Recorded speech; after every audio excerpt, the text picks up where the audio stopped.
Here's a question. Which European country has the most liberal drug laws? You're probably thinking Holland. It's marijuana, haze-filled coffee shops. But the Dutch have never actually legalised drug use. They simply don't enforce the laws.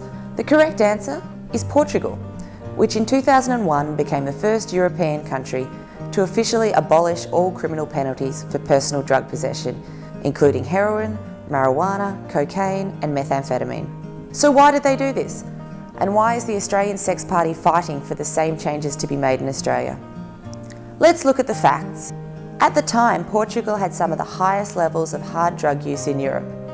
In this poor, socially conservative and largely Catholic nation, public perception was that decriminalisation of drug use would open the country up to drug tourists and would increase the drug problem in Portugal. A national commission was formed to address Portugal's drug problem and social attitudes towards drugs. The commission found that fear of prison drives addicts underground and that incarceration is actually more expensive than treatment. After looking at all the evidence, it recommended that criminal penalties for users be replaced with therapy and that drug addicts were best treated with health services rather than being treated as criminals.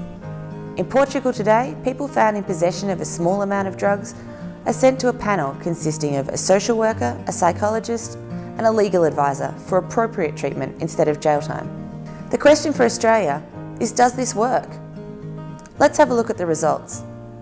In the 5 years after personal possession was decriminalised, approximately 40,000 Portuguese residents are being treated for drug addiction, treating the cause of drug-related crime rather than the symptoms. Like Portugal in 2001, illicit drug use is on the rise, with over 10% of Australians having tried cocaine. Like Portugal today, decriminalising personal possession of drugs in Australia will save lives, and it just makes sense. So in 2013, make your vote count and support us in our fight to decriminalise personal possession of drugs. Vote One Australian Sex Party. Authorised by Robert Swan for the Australian Sex Party, Canberra.